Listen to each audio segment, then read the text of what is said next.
আপু তৈরি হয়ে গেল আমার মুরগির মালাই কাবাব। থ্যাংক ইউ সো মাচ আপু। কাবাব আর রেস্টুরেন্টে নয়, কাবাব হবে ঘরে, মুরগির মালাই কাবাব। বাংলার সেরা 100 রেসিপি। আপু চিকেন মালাই কাবাবের চিকেন আমরা দেখতে পাচ্ছি কিউব কিউব করে কেটেছেন। জি জি, কতখানি চিকেন আছে? এখানে 500 গ্রামের মতো চিকেন আছে। ঠিক আছে, আমরা শুরু আমরা করি প্রথমত যেটা করব একটা ম্যারিনেশন করব। ওকে।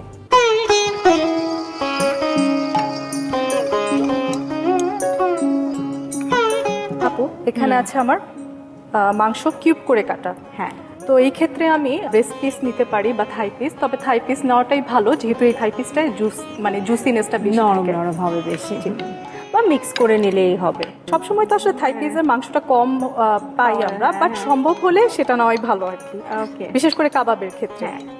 আমরা হচ্ছে টক দইটাকে একটু পানি ঝরিয়ে নিব, ঠিক আছে? এখানে আমি 2 টেবিল চামচ টক দই দিয়ে দিচ্ছি, বা গ্রিক ইয়োগার্ট নিলে সেই ক্ষেত্রে পানি ঝরানোর কোনো ইস্যু নেই।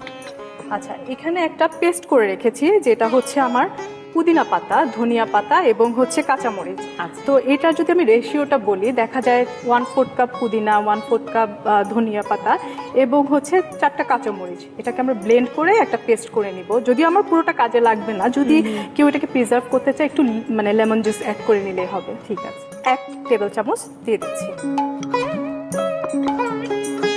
এখন আমরা হচ্ছে আদা বাটা দিয়ে দিচ্ছি 1 চা চামচ, রসুন বাটা 1 চা চামচ, সাদা গোলমরিচ 1/2 চা চামচ, আর এখানে আমরা লবণ দিচ্ছি টেস্ট ওয়াইজ, বাট আমি 1/2 চা চামচের মতো দিলে ইটস এনাফ। মুরগিতে তো আসলে বেশি লাগে না। সাথে হচ্ছে আমাদের এখানে গরম মশলা গুঁড়া 1/2 চা চামচ, আর এখানে আমরা একটু সামান্য চিনি দিব 1/2 চা চামচের মতো, এটা আসলে টেস্টটা বাড়াবে। আর এখানে আমাদের মালাই আছে, 1 টেবিল চামচ মালাই দিয়ে দিচ্ছি। মালাইটা হচ্ছে আপনি বাসায় করে নিতে পারেন, দুধের সরকে ব্লেন্ড করলে মালাই হয়ে যায়, আবার আপনি চাইলে কিনেও নিতে পারেন, এখন তো অনেক ফুল ক্রিম মালাই পাওয়া যায়। রাইট। আমি একটু গ্লাস করে নিচ্ছি। কাবাবটা আসলে হচ্ছে চুলোয় এটার কাজ কম, এরপর পুরোটাই হচ্ছে ম্যারিনেশনের উপর চলে।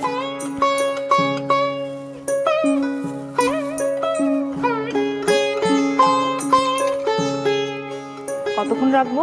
আমরা 2 ঘন্টা 2 ঘন্টা রেখে দিচ্ছি। ঠিক আছে। এটা তো ম্যারিনেশনটা হয়ে গেছে, আমি জাস্ট কাঠিতে দিয়ে জাস্ট ভেজে নিব। তাহলে আমরা 2 ঘন্টার মতো অপেক্ষা করি। প্রিয় দর্শক, অপেক্ষা করছি 2 ঘন্টা ম্যারিনেশনের জন্য।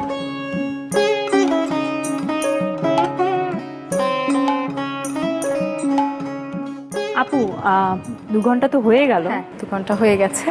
আমরা তাহলে এখন এই ম্যারিনেট করা মাংসটা আমরা শিকে কাটবো।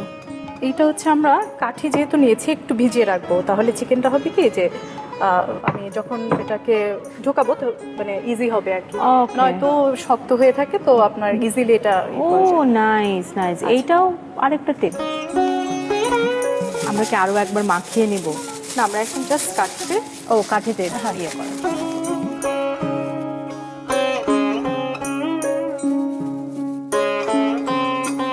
আমরা একটি কাঠিতে 4 পিস করে দিতে পারি।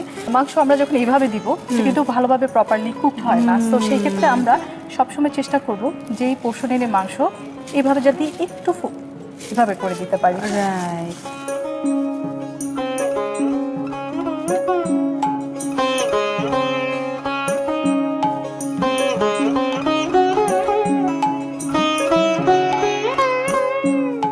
আপু একটা প্লেট লাগবে।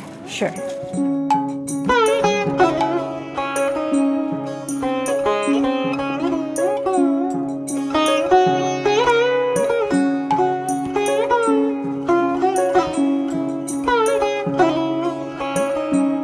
আড়াআড়ি না করে লম্বালম্বি সাইডটা আমরা বেছে নিব, যেহেতু আমরা কাবাবটাকে এভাবে রাখছি। রাইট।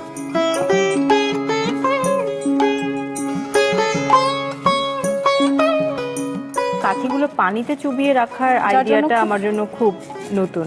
যার জন্য খুব সহজেই আমাদের অনেক এটা সময় আমরা স্কিউয়ার ব্যবহার করি, সেটা হচ্ছে স্টিলের থাকে, তো সেই ক্ষেত্রে মাংসটা খুব ইজিলি আমরা এভাবে করে নিয়ে নিতে পারি। বাট কাঠির কারণে কাঠি যদি না ভিজিয়ে রাখি এটা এত ইজিলি করা যায় না। তো আপু আমাদের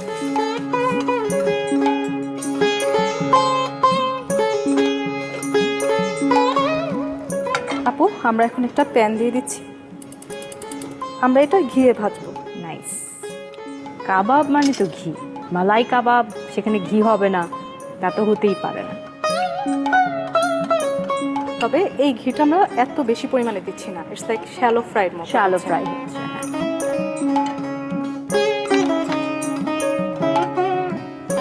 প্রথমত আমি ফ্রাই প্যানটাকে একটু গরম করে নিব, কারণ হচ্ছে যখন চিকেনটা দিব সিল হয় যাতে, তো দুপাশ সিল করে নিব আমরা 2 মিনিট করে।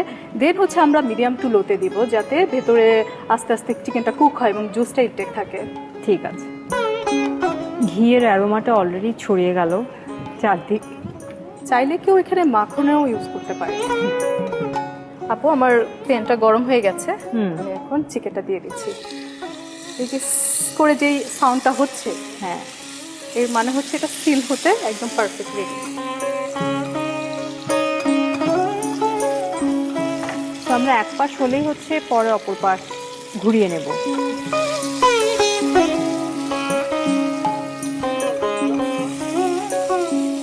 আপু এটা আমার 2 মিনিট হয়ে গেছে।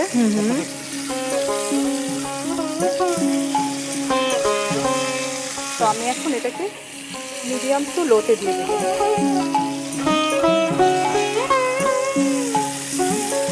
আমরা এই পাশ 5 মিনিট ও পাশ 5 মিনিট করে ভাজলে আমাদের কাবাব তৈরি হয়ে যাবে। একদম, কাবাব তৈরি আসলে কোনো ব্যাপারই না। প্রথমে যেটা বললাম, ইটস জাস্ট দ্য মেরিনেশন, সেটাও কোনো আসলে ব্যাপার না। একদম হাতের কাছেই আমাদের এই ইনগ্রিডিয়েন্টসগুলো থাকে, খুব সহজে আমরা সেটা করে ফেলতে পারি। তো বাড়িতেই যদি উপাদেয় কিছু খেতে ইচ্ছা করে কিংবা প্রিয়জনের জন্য কিছু বানাতে ইচ্ছা করে ছুটির দিনে কিংবা সন্ধ্যার নাস্তায়, সহজে আমরা এটা করে ফেলতে পারি। আর এটা বড় থেকে ছোট সবাই এটা খেতে পারবে। এটা Definitely. আসলে এতই সুস্বাদু কাবাবটা, এবং আমার তো মনে হয় যে যে কেউ খাবে এবং যেটা পরের বার নেবেন এটা খুব কমই হয়। একদম, কাবাব তো একটা খেয়ে কখনোই পোষাবে না, সেটা অনেকবার খেতে হয়। এই মালাই কাবাবটাই একমাত্র যার মধ্যে সবচেয়ে কম উপাদান গিয়েছে। তো রান্নাটাকেও হ্যাসেল ফ্রি করবার জন্য কিছু কিছু রেসিপি তো আছেই, তার মধ্যে এই মুরগির মালাই কাবাব একটি। আমরা কি এটা একটু লাল লাল করে ভাজবো? আপনাকে দেখা যাচ্ছে। আচ্ছা, একটু 4-5টা আমরা চেষ্টা করবো, যেহেতু আমরা এভাবে করে দিচ্ছি, সো যাতে 4-5টাই সুন্দরভাবে হয় সেটা একটু খেয়াল রাখবো।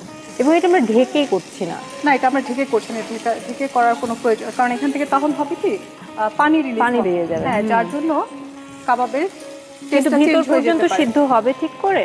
হ্যাঁ, এটা কি চাইলে গ্রিলও করা যায়, গ্রিলও উপরে করা ঘি যেতে পারে। মেখে। তারপর আপনি চাইলে হচ্ছে চারকোল দিয়ে যে আমরা করি, বারবিকিউ করি, এখন তো খুব ফেমাস এটা ঘরে ঘরে, সো ওভাবেও করা যায়। বাট অনেক সময় এটা দেখা যায় মেশিনে চারকোলের একটা ইউজ সবসময় আমাদের ঘরে হয় না, এর জন্য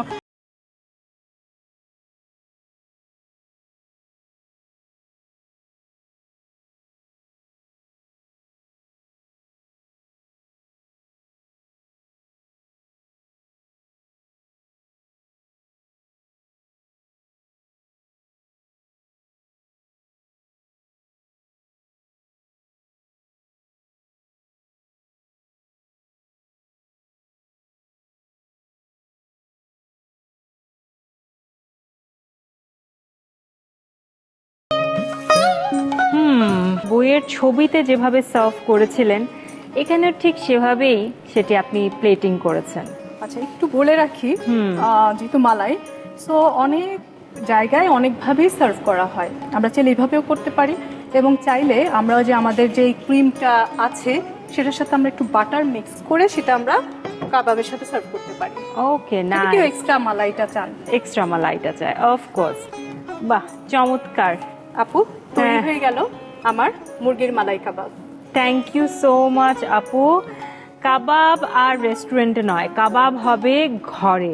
মুরগির মালাই কাবাব অত্যন্ত চমৎকার এবং সহজ উপায় আপু করিয়ে দেখেছেন, এবং আমি দেখতে পাচ্ছি যে একেবারে এই বইটির সঙ্গে সুন্দরভাবে মিলে গেছে যেভাবে রান্না হয়েছিল। থ্যাংক ইউ সো মাচ আপু।